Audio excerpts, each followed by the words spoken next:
si hano iwanyu ariko ni muri Mozambique no mu rusengero naho kimwe mu bintu bihabuze ni urukundo. Umukene iyo yakoze ubukwe abutaha wenyine, umukire iyo yakoze ubukwe twese turaboneka. Umukene iyo yabyari ihemba, umukire iyo yabyaye twese tuba duhari. Uhari umuntu ataza gusenga tukamutelefona tukabaza impamvu ataje gusenga, ariko wowe ntushaka kuzasiga ukwezi kose, ntituzabimenya pe. Ntabwo dukwiye kubaho ubwo buzima. Yesu yaravuze ngo nimukundana nibwo bazamenya ko muri abigishwa. Ikintu bakwiye kudushakiraho isi idafite n'urukundo. Hari abantu babaye imfubyi. Mbabwire ko ikibabaza imfubyi ni ukuva ku ishuri watsinze ntawe ukubaza birete. Ikintu kibabaza imfubyi ni ugushaka gushingirwa ntawe uzakuvugira ijambo. Ni ugukora amakosa udafite umubyeyi uguhana. Hari abantu bakeneye hagi yawe gusa, bakeneye kubahobera ngo bumve urukundo. Hari umuntu atagize ubusabane na se, afite se w'igikoko, ataha amena ibintu byose, akeneye gusa kumuhobera ukamubwira ngo ndagukunda byonyine. Mbere ko guhamagara umuntu kuri telefone ndamubaza, arahita arambaza ngo mpamagariye. Ndamubwira nagira ngo azi gutanga, abandi bigisha ijambo, dukwiye kwemerana kuko Yesu yaratwemeye. Ubwibone nibwo butuma twirwa dusenyana duciranira imanza tudashobora kuba umwe ngo bishoboke. Bazaba arabibona. Hanyuma ikindi bazaba batukana. Ibi byo ngira ngo ntabwo biba mu Burundi. Abantu baratukana bakajya ku social media bagatukana, abantu baratukana. Nabaye pasiteri ya mu nama ya mbere. Nama ya mbere nagiyemo abashumba baratukanye. Ndangije bitanandika urwandiko rwo gusezera. Ntabwo bigo babona muri social media, ntabwo mubibona. Pasiteri wo ku ruhimbi na pasiteri wo mu nama ukabona ni babiri badasa. Ntibizagire n'iwanyu n'ukuri kw'Imana.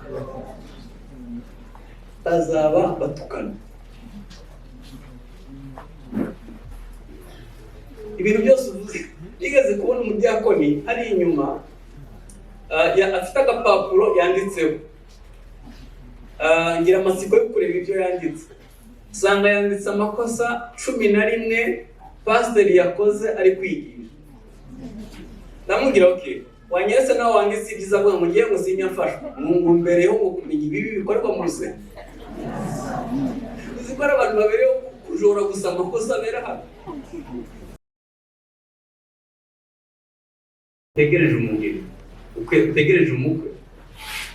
Hanyuma iyo umugeni amaze kwezwa rero mu byahishuwe haravuga ngo umukwe n'umugeni baravuga ngo ye urakaza Mwami Yesu. Ukwiye kubaho ubuzima butegereje ko Yesu azaza. Ntibizatubuza gucuruza, ntibizatubuza kubyara, ntibizatubuza guhinga, ntibizatubuza kubaka, ntibizatubuza ibindi byose. Ariko ibyo ukora byose ubikora uvuga ngo ye urakaza Mwami Yesu. Ubeho ubuzima bwejejwe. Niba hari ikintu ndeba abantu batuye munsi y'ubutayu bwa Sahara, ahantu hari imibabaro myinshi cyane. Nkibaza byibuze ntiwinejeje nk'abanyamerika ngo ubeho neza, wabayeho n'ubundi ubabaye ukazagerekaho kuba mu muriro, ntabwo waba upfuye kabiri. Byibuze ujye ucungira ku Mwuka Wera no kuzabona Imana bazi. Uvuga ati Mwami umunsi uzaza nzaruhuka imibabaro yose. Hanyuma itorero Imana yarishize mu isi kugira ngo igerekanireho ubuzima butunganye, ubuzima bwejejwe, ubuzima bukora ubushake bw'Imana. Itorero riri mu isi rifite inshingano nyinshi, ntabwo ari byo nshaka kuvuga. Inshingano ya mbere ni uko igomba kuba itabaza igitereko cyayo. Hanyuma bakaba umunyu w'isi, bakaba umujyi utabasha gutwikira, bakaba umuco uvira amahanga. Niba Imana yarazanye itorero mu Nyakabiga, ni ukugira ngo abari mu Nyakabiga bose bamurikire. Sinakijijwe kera, nakijijwe mu minsi ishize muri 87. Igihe nakizwa ahantu nakirijwe abantu barabandwa bagaterekera, ariko ubutumwa bwiza buhageze n'abatarakijijwe abadayimoni babavuyeho, abantu bareka kubandwa no guterekera kuko imirasire y'ubutumwa bwiza umwuka wera yirukanye umwijima. Biratangaje muri iki gihe ukuntu amatorero avuka buri munsi ibyaha bigabanuke muri sosiyete. Urusengero rugaturana n'akabare tutumva rwose ntacyo bitwara, ibyaha bigakomeza kwiyongera. Habaye nuko tutareka imbaraga z'umwuka wera ngo zikorere mu mitima yacu tubashe kubaho ubuzima bwejejwe. Uyu munsi rero nifuje kubaganiriza ibintu 26 bishobora gutuma impanda ivuga ntuyumve kandi uba mu rusengero. Ndashaka kuganiriza ibintu 26 bishobora gutuma impanda ivuga ntuyumve kandi usenga. Nagira ngo nsome urwandiko rwa 2 Pawulo yandikiye Timoteyo. Urwandiko rwa 2 Pawulo yandikiye Timoteyo, turahera ku murongo wa mbere kubera igihe nifuza guhita nsoma, hanyuma ndabizi ko mufite abamwandika murabigishwa beza. Urwandiko rwa 2 Pawulo yandikiye Timoteyo ibice 3 umurongo wa mbere. Haravuga ngo umenye yuko mu minsi y'imperuka hazaza ibihe birusha, kuko abantu bazaba bikunda bakunda imiya, birarira, bibona, batukana, batumvira ababyeyi babo, indashima, batarabera, badakunda n'ababo, batuzura, babesherana, batirinda, bagira urugomo, badakunda ibyiza, bagambana ibyigenge, bikakaza, bakunda ibibanezeza aho gukunda Imana, bafite ishusho yo kwera ariko bahakana imbaraga zabo. Abameze batyo bibatera umugongo, kuko muri bo harimo abagabo bomboka mu mazu bakanyaga abagore, batagira umutima, baremerewe n'ibyaha, batwagwa n'irari ry'uburyo bwinshi.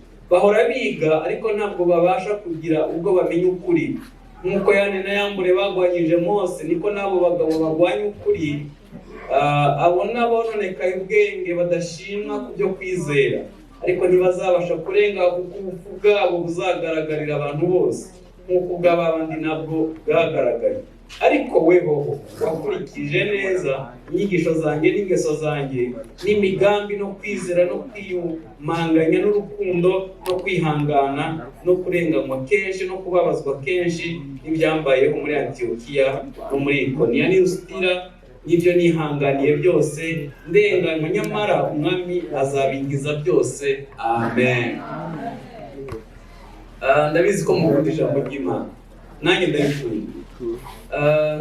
Nagira ngo muri itorero yasize umwuka wera kugira ngo afashe umugeni kwezwa, itorero azagishire ritafite umugayo cyangwa se ikindi kintu icyo ari cyo cyose. Yanibaza abakristo batagira umwuka wera babaho bate?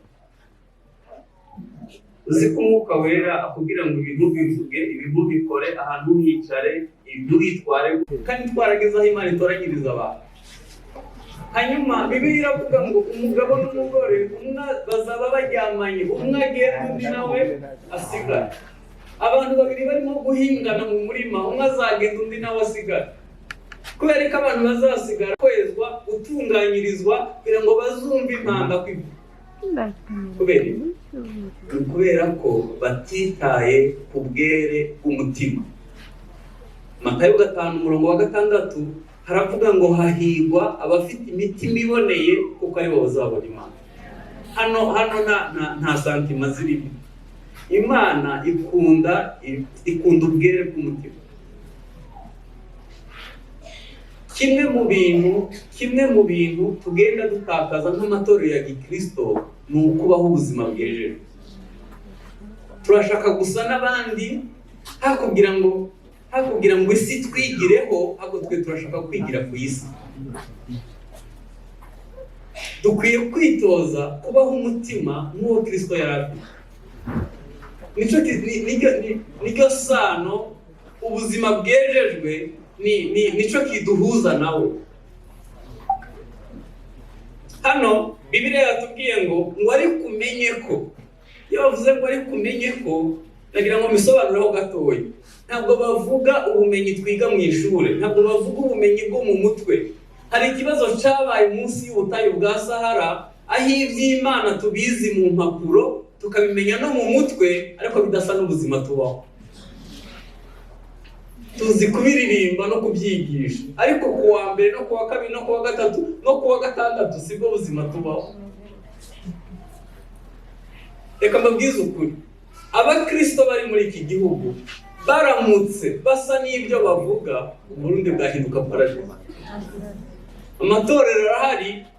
Kimwe mu bintu isi yangira abakristo nuko tuvuga ibintu byiza ariko tudasa nabo. Hano Bibiliya yavuze ngo ari kumenya ni ukumenya kuri mwihishurirwa, ntabwo ari ukumenya ko mu bwenge. Abakristo bakwiye kubaho ubuzima bufite ihishurirwa, bufite icyerekezo, ukavuga ngo ndava mu isi ndajya mu ijuru. Impanda izavuga, ntabwo imishinga yacu ntizabuza Yesu kugaruka. Dukwiye kubaho ubuzima bwiteguye ko impanda yavuga. Ariko umenye ko mu minsi y'imperuka hazaba ibihe bigoye. Abasaza batangiye kera, iyo bahera kuri ibi mvuze, bakatwigisha ko hazaza interinete, hazaza WhatsApp, hazaza smartphone, bakatubwira uko tuzitwara muri iki gihe. Nta kibazo twari kuba dufite cyane. Ariko ikibazo twasoheye mu gihe gikomeye nta waduteguye. Duca mu gihe kigoye. Ku cyumweru nzababwira ibimenyetso 15 bigaragaza kugaruka kwa Yesu bifatika. Nagira ngo mbabwire ko iyo badutegurira kubaho muri iki gihe, twari kubaho ubuzima bukijijwe, tukimukana ukuri kw'ijambo ry'Imana, tukabasha kugukoresha muri iki gihe gikomeye. Ariko umenye ko mu minsi y'imperuka hazaba ibihe bigoye, hazaba ibihe birushe. Kuruha, hari igihe twibaza ngo kuruha ni iby'inyuma gusa mu mubiri. Hari igihe umuntu aruha mu mwuka, akaruha no mu marangamutima, no mu mubiri akaruha, hanyuma agasigarana gusa izina ryiza ry'ubukristo, ariko afite ubuzima burusha. Uzahagarare nk'ahamagaze undebere mu maso y'abakristo. Hari abantu batwenga ari uko bibagiwe. Ukabona mu maso ntaruhutse, ukabona Kristo ntacyo yamumariye kabisa. Imbuto yitwa umunezero ntiyamugezeho. Ukibaza ko yaruhiye aho abandi baruhukira, yazize ibi. Nyine ararusha. Abantu benshi bakeneye uburuhukiro, bakeneye kuruhuka, bakeneye guhura na Yesu aruhura. Umenye ko mu minsi y'imperuka hazaza ibihe birusha, ibihe bigoye. Hanyuma muri za virisi 26 nashaka kubabwira iya mbere, abantu bazaba bikunda. Murebe hano mbabwire, isi ifite ibintu byose, ikintu itagira ni urukundo. Hanyuma abantu bakwiye kuva mu isi bakaza mu rusengero baje kuhashaka icisi idafite. Bakwiye kuza kuhashaka urukundo kuko mu isi iruhaba. Hanyuma no mu rusengero naho, si hano iwanyu ariko ni muri Mozambique, no mu rusengero naho kimwe mu bintu bihabuze ni urukundo. Umukene iyo yakoze ubukwe abutaha wenyine, umukire iyo yakoze ubukwe twese turaboneka. Umukene iyo yabyaye ihemba, umukire iyo yabyaye twese tuba duhari. Uhari umuntu ataza gusenga tukamutelefona tukabaza impamvu ataje gusenga, ariko wowe ntushaka kuzasiga ukwezi kose, ntituzabimenya kure. Ntabwo dukwiye kubaho ubwo buzima. Yesu yaravuze ngo nimukundana nibwo bazamenya ko muri abigishwa. Ikintu bakwiye kudushakiraho isi idafite n'urukundo. Hari abantu babaye imfubyi. Nagira mbabwire ko ikibabaza imfubyi ni ukuva ku ishuri watsinze ntawe ukubaza birete. Ikintu kibabaza imfubyi ni ugushaka gushingirwa ntawe uzakuvugira ijambo. Ni ugukora amakosa udafite umubyeyi uguhana. Hari abantu bakeneye hagi yawe gusa, bakeneye kubahobera ubumva urukundo. Hari umuntu atagize ubusabane na se, afite se w'igikoko, ataha amena ibintu byose, akeneye gusa kumuhobera ukamubwira ngo ndagukunda byonyine. Mbere ko guhamagara umuntu kuri telefone, ndamubaza arahita arambaza ngo mpamagariye. none nagira ngo nkubaze uriyumva gute? Ufite amarangamutima ameza ahita ararira, n'umuntu mukuru ararira.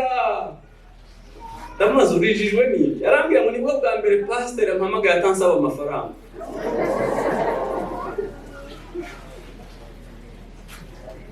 Yama mega yawe na yama inite yawe, hari umuntu ukeneye telefone yawe gusa ngo aruhuke umutima. Kimwe mu bintu bibuze mu bakristo ni urukundo. Dufite amakorali aririmba neza, dufite ibyuma bihenda n'isengero zitari ubwoba, Imana ishimwe, ariko ibyo ntibyuzuye bidafite urukundo. Ntabwo byuzuye. Ibi mvuze mwumva byoroheje, bivuze mu magambo yoroheje, ariko mbabwire torero rya Kristo, nitutagaruka ku rukundo rwa mbere Satani azadusenya. Itorero hano mu byahishwe haravuga ngo wakoze byose neza, ariko mfite icyo nkugaya, nukoretse urukundo rwawe rwa mbere. Itorero ryandikiwe riri muri Turukiya. Kuri ubu iyo tugiye kuhasura dusura ibisigazwa bya fondasiyo aho itorero ryahoze. Abayisilamu ni 99.9% nta mukristo ukihari, kubera babuze urukundo. Itabaza riva ku gitereko cyayo. Reka mbabwire, nitutagaruka ku rukundo rwa mbere itabaza rizazima, basigare bavuga ngo higeze kubaho. Ahantu hose itara rizimye umwijima uraza, biri automatique. Kimwe mu bintu bigoye kubona mu bakristo ni urukundo. Mperwa gukora igikorana ahantu, hanyuma ngiyeyo usanga aho hantu ushobora guhagarara ahantu hamwe ukabara insengero 11 utavuye aho uhagaze. Noneho mbona aho hantu twari tugiye gukora igiterane harimo ibitaro, hari ibitaro biri hafi aho. Ndavuga duhagarike igikorane tubaze tujye mu bitaro, tujye gusura mu bitaro. Nababajwe no kwinjira mu bitaro ngasanga ku gitanda handitseho ngo uyu muntu ntagira umugwaza, ntagira n'umugemurira. Agoswe n'insengero 11 bavuze ibyuma cyane, bagasakuriza umurwayi yaburaye. Yesu aramutse ari bo hari ntiyakora nk'ibi. Bazaba bikunda. Tugeze mu gihe cy'abantu bikunda. Bagira ngo ibyo mvuze birikunda. N'abagabo mu ngo barikunda. Uzambebera isaha nziza ni y'umugabo, urukweto rwiza no rw'umugabo, costume nziza ni y'umugabo, imodoka nziza ni y'umugabo. Abenshi muri mwe mufite telefone ziriho simukadi ebyiri.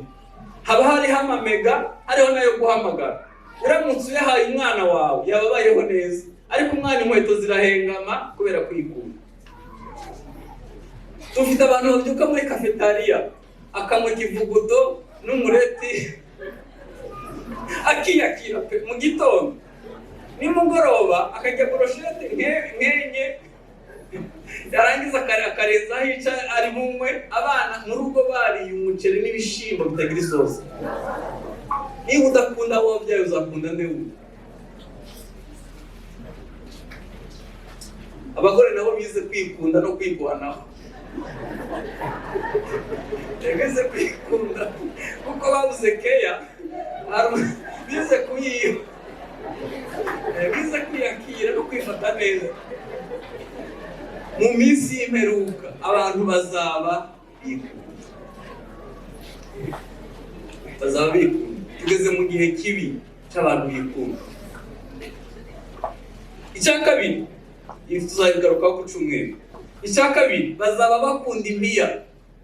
Nagira ngo mbwire abantu bari hano muzaba bakire. Amafaranga rinete biterwa n'amaboko yafite.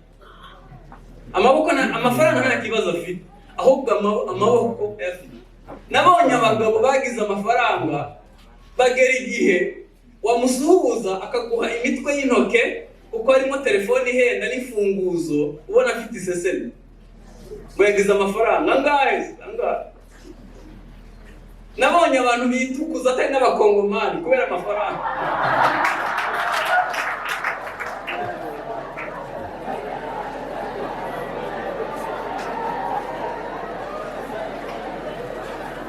Nagira ngo mbabwire kugira amafaranga ni byiza. Iyo umuntu abaye umukire yubaha Imana, Imana iba yungutse umukozi azakora byinshi mu bwami bw'Imana. Ariko iyo umuntu akiza atubaha Imana akora iby'umupfapfa.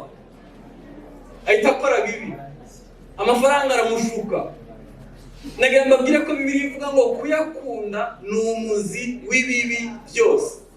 Imana igukunda, mbere y'uko iyaguha ibanza kukubakamo imbaraga z'ubumana zizatuma utegeka amafaranga ntagutegeke. Kuyakunda ni umuzi w'ibibi byose. Abantu baragambana, barabesha, barasamba, bakora ibintu bitabaho kubera kuyakunda. Bazaba bakunda impiya, aho ubuzima bwose ari amafaranga. Kubaha Imana bikagira agaciro gake, gushaka amafaranga bikagira umwanya munini. Muzakire, muzatera imbere, muzagire menshi, ariko muzabe mufite imbaraga z'ubumana zategeka amafaranga. Paulo yavuze ikintu cyiza, yaravuze ngo isi nyireba ibambye nayo ikandeba mbambye. Ruriya rukuta ntabwo ruzigera rujya gusura ruriya. Ziramutse zihuye ntabwo haba hakibaye urusengero. Isi dukwiye kuyireba ibambye natwe ikatureba tubambye, kuko turajya mu ijuru impande zabo. Amafaranga yawe uyakoresha ni gute wakirwa amafaranga yawe ntakizwe? Ni gute waje amafaranga yawe agasigara? Ukabitsa byinshi aho uzamara igihe gito, hari imyaka myinshi n'80, yaba myinshi ikabijana, aho tuzatura iteka ryose ntihagire icyo twoherezanya. Ni umutego Farawo yateze Abisirayeli, yaravuze ngo ndabareka mugende, ariko amatungo yanyu n'umutungo wanyu byo bisigara inaha. Dukwiye kuyakorera, tukayashaka, tugakira cyane, ariko tukibuka imfubyi n'abapfakazi, tukibuka abashonje, tukibuka abadukeneye, tukibuka abantu bategereje ko tubaramburira amaboko kugira ngo imitima yabo yishime. Uzabashitsi wakira iwawe, nabaza kunegura ko amarido adasa n'intebe, utaramenya kuvanga amabara. Hari umukene yakwicara mu ntebe z'iwawe agahita ajya gutanga ituro ry'ishimwe ko Imana imwicazanije n'abakomeye. Umunsi umwe mu rusengero nahagurukije abantu bakumbuye kurya inyama, mbona abantu 17 batazi uko inyama zimeze. Kandi umunyarwanda yakwemereye ko ashonje, nuko urabashonje kubera ko barihagararaho. Ntawakwemera ko ashonje, n'abarundi n'umwe. Icyambabaje rero, bahagurutse mu makora y'abantu bacuruza mu Bushinwa na Dubai, abantu ku meza haba hari inyama z'ubwoko nka butatu. Wazatetse rimwe byibuze nk'uko utekera abashitsi bawe ibicubahiro, ukagaburira umukene umwe, ko Imana yazabikwibukira. Bazaba bakunda impiya. Icya gatatu, bazaba birarira. Kwirarira ni ukwigira uwo utari we. Bazaba birarira. Uzi kwirarira ko umunyambaraga, uri umukristo hatari, mbese uri umunyamwuka cyane, kandi ubuzima ubaho ubizi neza ko bitari byo. Niba hari ikintu kivuna ku isi ni ukwishushanya. Kwigira uwo utari we ni wowe uvunika. Mu Byahishuwe haravuga ngo wibwira ko uri umukire kandi uri umutindi, ukibwira ko wambaye kandi wambaye ubusa, ukibwira ko ureba kandi ukwiye umuti amaso agahumuka. Kimwe mu bintu bigoranye mu itorero rya Kristo muri iki gihe ni uko tubayeho ubuzima bwo kwirarira. Ntitwemera ko twinjiranywe, ntitwemera ko turi mu ntege nke, ahubwo tubayeho ubuzima bwo kwirarira. Muri 87 nabonye korali iririmba, abantu bagahumuka amaso, bagakira ubumuga.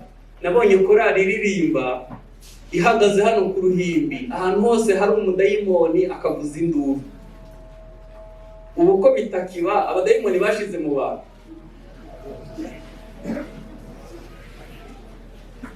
Kuva aho nari ntuye kugera ku rusengero twagendaga amasaha 3. Twajyaga tugenda turirimba mu muhanda, twanyura ahantu hose hari abadayimoni, abantu bafite abadayimoni bakabakubita hasi bakabadukurikiza.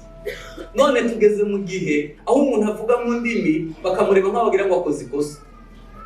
Turi itorero ry'umwuka. Bazaba birarira. Niba indirimbo nziza turirimba n'amagambo meza tubwiriza bidashobora gukiza umurwayi, hari n'ikibazo. harimo ikibazo dukwiye gushakisha. Dushobora kuba twirarira, hari igihe duhita tubitwerera, tukabitwerera ibyuma no gusimbuka cyane na bintu bibuminga cyane. Bigeze kuba mu giterane cy'umugabo witwa Moses Korora yitabye Imana, hanyuma arasenga mu magambo yoroheje, aravuga ngo tugiye kwirukana imbaraga z'umwijima muri aka gace.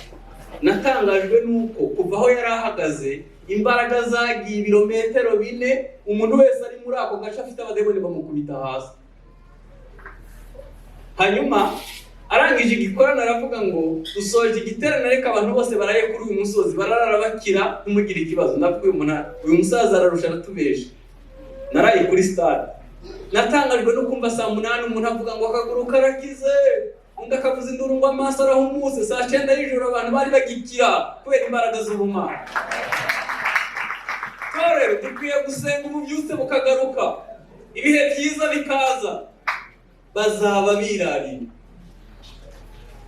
Nabonye abagabo birarira, afata inguzanyo muri banki akubaka inzu y'ibyumba 10 kandi abana bayiga nko mu Bushinwa.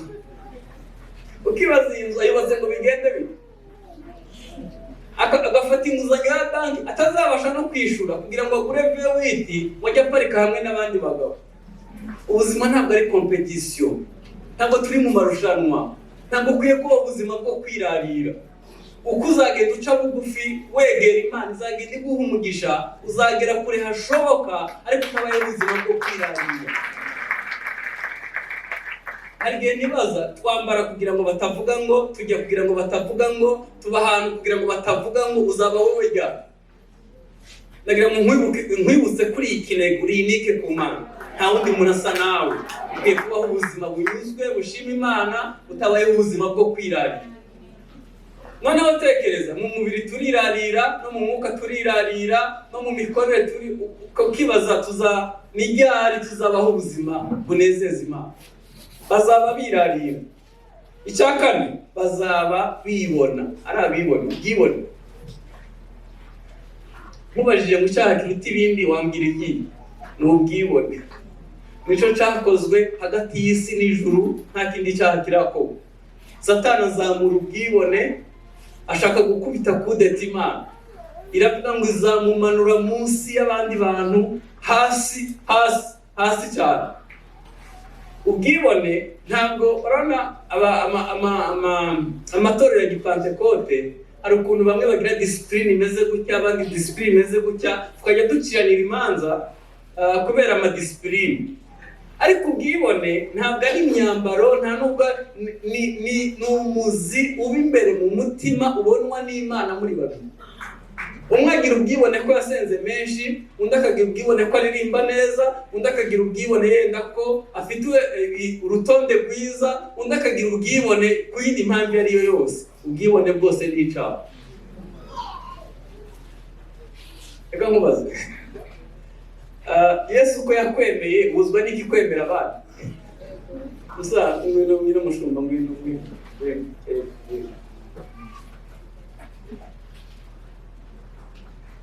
Murebe hano, tumarike amaboko hejuru, tuzamuka. Ninde ufite kurekure? Niwe. Noneho tumanure hasi. Ninde ufite kurekure? Ni njyewe. Andushika ijyaruguru nkamushika ijyepfo.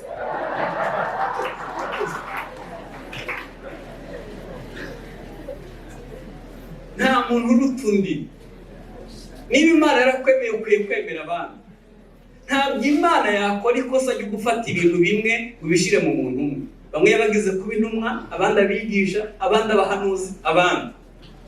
Imana ntiyakora ikosa ryo gufata ibintu bimwe ngo ibishire mu itorero rimwe. Bamwe bazi gusenga, abandi bazi kuramya, abandi bazi gutanga, abandi bigisha ijambo. Dukwiye kwemera no kuko Yesu yaratwemeye. Ubwibone nibwo butuma twirwa dusenyana, duciranira imanza tudashobora kuba umwe ngo bishoboke. Bazaba arabibona. Hanyuma ikindi, bazaba batukana. Ibi byo ngira ngo ntabwo biba mu Burundi. Abantu baratukana bakajya ku social media bagatukana, abantu baratukana. Nabaye pastor ya mu nama ya mbere.